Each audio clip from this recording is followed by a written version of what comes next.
మహాభారతంలో యోధులకు కొదవే లేదు. కానీ ఒకే ఒక్క ప్రతిజ్ఞతో యావత్ సామ్రాజ్యం తలరాతను మార్చేసిన యోధుడు ఒక్కరే ఒక్కరు. ఆయనే త్యాగానికి, ధర్మానికి ప్రతీకగా నిలిచిన భీష్మ పితామహుడు. అసలు తండ్రి సంతోషం కోసం సింహాసనాన్ని, సంసార సుఖాన్ని వదులుకున్న ఆ యోధుడెవరు? దేవవ్రతుడు అనే పేరు కాస్త భీష్ముడుగా ఎందుకు మారింది? ఈ ప్రశ్నలన్నింటికీ సమాధానాలు వెతుక్కుంటూ ఆయన జీవిత ప్రయాణాన్ని, ఆయన జననం నుండి బాణాలతో చేసిన పడకపై పవలించే వరకు భీష్ముడి సంపూర్ణ గాథను ఇప్పుడు తెలుసుకున్నాం. సో మీరు ఎక్కడ బోర్ ఫీల్ అవ్వకుండా మీకు అర్థమయ్యే విధంగా ఈ వీడియో ఉంటుంది. సో వీడియోని లాస్ట్ వరకు చూడండి, నచ్చితే ఒక లైక్ చేయండి. నేను మీ Kiran and welcome to Kiran for you channel. భీష్ముని కథ ఒక శాపంతో మొదలవుతుంది. వ్యాస మహాభారతం ప్రకారం భీష్ముడు తన పూర్వజన్మలో అష్టవసువులలో ఒకరైన ప్రభాసుడు. అష్టవసువులు అంటే దేవతలకు సహాయంగా ఉండే 8 మంది శక్తివంతులు. ఒకసారి వీరంతా తమ భార్యలతో కలిసి విహారిస్తుండగా వశిష్ఠ మహర్షి ఆశ్రమంలో ఉన్న దివ్య ఆవు కామధేనువును చూశారు. ప్రభాసుని భార్య ఆ ఆవు కావాలని కోరడంతో మిగతా వారి సహాయంతో అతను దాన్ని దొంగిలించాడు. తన దివ్య దృష్టితో ఇది గమనించిన వశిష్ఠుడు అష్టవసువులందరినీ భూమిపై మానవులుగా పుట్టమని శపించాడు. వారంతా క్షమించమని వేడుకోగా మిగిలిన 7 వసువులు కొద్ది కాలం మాత్రమే భూమిపై జీవించి వెంటనే శాప విమోచనం పొందుతారని అనుగ్రహించాడు. కానీ ఈ తప్పుకు మూలకారకుడైన ప్రభాసుడు మాత్రం భూమిపై దీర్ఘకాలం జీవించాల్సిందేనని శాసించాడు. ఆ శాపగ్రస్తులైన వసువులు గంగాదేవి దగ్గరికి వెళ్ళి తమకు జన్మనిచ్చి పుట్టిన వెంటనే నదిలో వదిలిపెట్టమని శాప విమోచనం కలిగించమని కోరారు. కొంతకాలం తర్వాత హస్తినాపుర రాజు శంతనుడు గంగానది తీరంలో వేటకు వెళ్ళినప్పుడు అక్కడ మానవ రూపంలో ఉన్న గంగాదేవిని చూసి ప్రేమలో పడ్డాడు.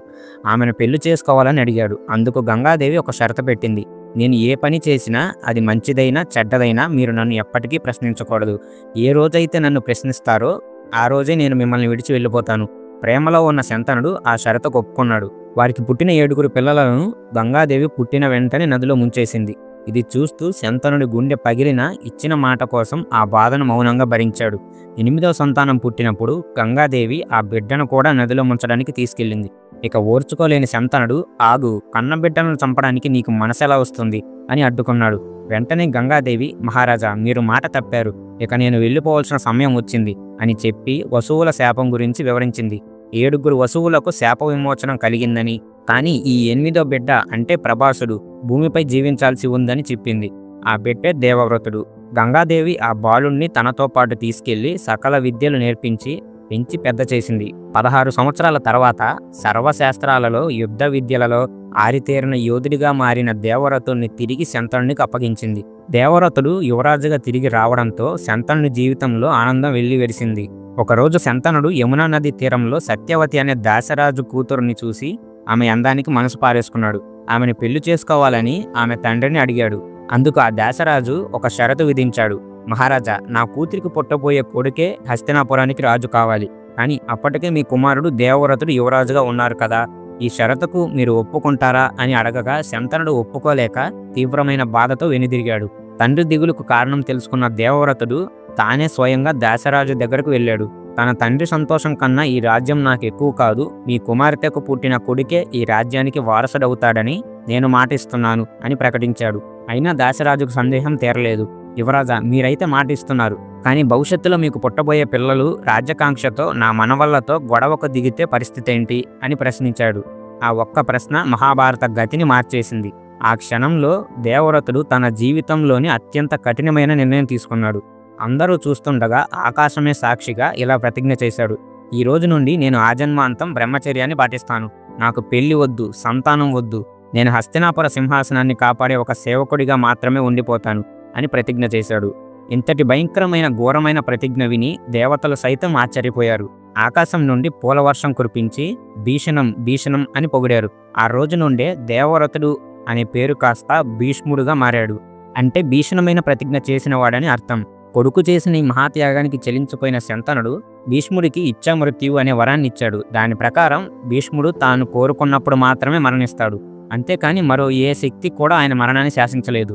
భీష్ముడు తన ప్రతిజ్ఞకు కట్టుబడి హస్తినాపుర సంరక్షకుడిగా బాధ్యతలు స్వీకరించాడు. శంతనుడికి, సత్యవతికి చిత్రాంగదుడు, విచిత్రవీర్యుడు అనే 2 కుమారులు పుట్టారు.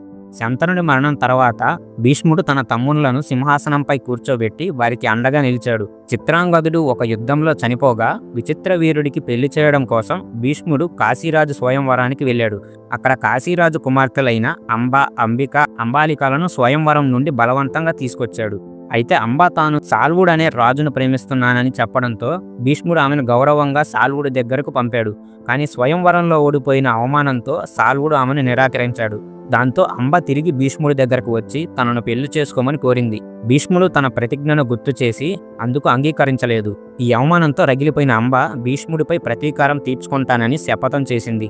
ఆమె తన తపస్సుతో మరో జన్మలో శిఖండిగా జన్మించి భీష్ముడి మరణానికి కారణమైంది. ఇంతలో విచిత్ర వీర్యుడు కూడా సంతానం లేకుండానే మరణించడంతో కురువంశానికి వారసులు లేకుండా పోయారు. అప్పుడు సత్యవతి వంశాన్ని నిలబెట్టడం కోసం తన కోడళ్లకు గర్భదానం చేయమని భీష్ముడిని కోరింది. కానీ కన్నతండ్రికి ఇచ్చిన మాట కోసం పినతల్లి ఆజ్ఞాపించినా సరే భీష్ముడు తన ప్రతిజ్ఞ మేరడానికి ఒప్పుకోలేదు. చివరికి వ్యాస మహర్షి ద్వారా అంబికకు ధృతరాష్ట్రుడు, అంబాలికకు పాండురాజు జన్మించారు. భీష్ముడి జీవితం మొదటి నుండి త్యాగం, ధర్మం మరియు ఎన్నో సంకటాలతో నిండి ఉంది. పాండవులు, కౌరవుల మధ్య వైరం పెరిగి మహాభారత యుద్ధానికి దారితీసింది. బహుశా భీష్ముడి జీవితంలో అత్యంత కఠినమైన ఘట్టం ఇదే అయి ఉండొచ్చు. ఆయన మనసు ధర్మం వైపు అంటే పాండవుల వైపు ఉన్న హస్తినాపుర సింహాసనానికి సేవకుడిగా ప్రమాణం చేసినందున కౌరవుల పక్షాన పోరాడాల్సి వచ్చింది. ఇది ఆయన ఎదుర్కొన్న అతిపెద్ద ధర్మ సంకటం. అంతకుముందు నిండు సభలో దుశ్శాసనుడు ద్రౌపది వస్త్రాపహరణం చేస్తుంటే భీష్ముడు మౌనంగా ఉండిపోయాడు. ఆ క్షణంలో ఆయన నిస్సహాయత, ధర్మం తెలిసిన అధర్మాన్ని ఆపలేకపోవడం, ఆయన పాత్రలోని విషాదాన్ని మనకు చూపిస్తుంది. కురుక్షేత్ర యుద్ధం మొదలయ్యాక భీష్ముడు కౌరవ సేనకు 10 రోజుల పాటు సర్వసైన్యాధ్యక్షుడిగా ఉన్నాడు. ఆయన తన ప్రతాపంతో పాండవ సైన్యాన్ని అల్లకల్లోలం చేశాడు. ఆయన దాటికి సాక్షాత్తు అర్జునుడు కూడా తట్టుకోలేకపోయాడు. భీష్ముడిని మామూలుగా ఓడించడం అసాధ్యమని తెలుసుకున్న శ్రీకృష్ణుడు ఆయన మరణ రహస్యాన్ని ఆయననే అడిగి తెలుసుకోమని పాండవులకు సలహా ఇచ్చాడు. ధర్మరాజు స్వయంగా భీష్ముడి శిబిరానికి వెళ్ళి పితామహ మిమ్మల్ని ఎలా జయించాలి అని అడిగాడు. అప్పుడు భీష్ముడు తాను స్త్రీతో గాని, స్త్రీ పేరుతో ఉన్నవారితో గాని, ఆయుధాలు లేని వారితో గాని యుద్ధం చేయనని తన బలహీనతను చెప్పాడు. ఈ రహస్యం ప్రకారమే 10వ రోజు యుద్ధంలో అర్జునుడు శిఖండిని అడ్డు పెట్టుకొని భీష్ముడిపై బాణాల వర్షం కురిపించాడు. శిఖండి పూర్వజన్మలో అంబ అని తెలిసిన భీష్ముడు తన ధర్మానికి కట్టుబడి విల్లు కింద పడేశాడు. అదే అదునుగా అర్జునుడు తన గాంధీవంతో భీష్ముడి శరీరంపై లెక్కలేనన్ని బాణాలు వేశాడు. ఆయన నేలపై పడకుండా ఒక బాణాల పాన్పుని ఏర్పాటు చేశాయి. భీష్ముడు అంపశయ్యపై ఉన్నాడు. కానీ ఇచ్ఛామృత్యువు వరం కారణంగా ఆయన ప్రాణాలు పోలేదు. పవిత్రమైన ఉత్తరాయణ పుణ్యకాలం వచ్చే వరకు ప్రాణాలను నిలుపుకోవాలని నిర్ణయించుకున్నాడు. అలా ఆయన 58 రోజుల పాటు అంపశయ్యపైనే జీవించాడు. ఆ సమయంలో యుద్ధం గెలిచిన మనశ్శాంతి కోల్పోయి దుఃఖంలో ఉన్న ధర్మరాజుకు శ్రీకృష్ణుడి సూచన మేరకు భీష్ముడి రాజధర్మం, మోక్షధర్మం, ఆపధర్మం వంటి ఎన్నో విషయాలను బోధించాడు. ఈ ఉపదేశాలే భీష్మనీతిగా చిరస్థాయిగా నిలిచిపోయాయి. అంతేకాదు ఆ అంపశయ్యపై నుండే ఆయన శ్రీకృష్ణుణ్ణి స్తుతిస్తూ మానవాళికి విష్ణు సహస్రనామ స్తోత్రాన్ని అందించాడు. ఇది ఆయనలోని భక్తికి, జ్ఞానానికి గొప్ప నిదర్శనం. చివరికి మాఘమాసంలో ఉత్తరాయణ పుణ్యకాలం రాగానే మాఘశుద్ధ అష్టమి రోజున ఆయన తన యోగశక్తితో ప్రశాంతంగా ప్రాణాలను వదిలి పరమాత్మలో ఐక్యమయ్యాడు. భీష్మ పితామహుడి కథ కేవలం ఒక యోధుడి కథ కాదు. ఆయన తన జీవితాన్ని ఒక ప్రతిజ్ఞ కోసం దారపోశాడు. కానీ అదే ప్రతిజ్ఞ ఆయన్ను ఎన్నో ధర్మ సంకటాల్లోకి నెట్టింది. అందుకే మహాభారతంలో అత్యంత సంక్లిష్టమైన, విషాదభరితమైన పాత్రల్లో ఆయనదొకటి. భీష్ముడి జీవితం మనకు ఒక ముఖ్యమైన విషయాన్ని నేర్పుతుంది. ధర్మాన్ని అనుసరించడం కొన్నిసార్లు చాలా కష్టంగా ఉంటుంది. కానీ ఎన్ని అడ్డంకులు వచ్చినా సత్యం, ధర్మం వైపు నిలబడటంలోనే అసలైన గొప్పదనం దాగి ఉంది. అందుకే వేల సంవత్సరాలైన భీష్మ పితామహుడు భారతీయ సంస్కృతిలో ఒక ధ్రువ తారలా వెలుగుతూనే ఉన్నారు. ఈ ఇన్ఫర్మేషన్ మీకు నచ్చితే ఒక లైక్ చేసి మీ ఫ్రెండ్స్ అండ్ ఫ్యామిలీకి షేర్ చేయండి. ఇలాంటి మరిన్ని ఆధ్యాత్మిక విషయాల కోసం మా ఛానల్ను తప్పకుండా సబ్స్క్రైబ్ చేసుకోండి.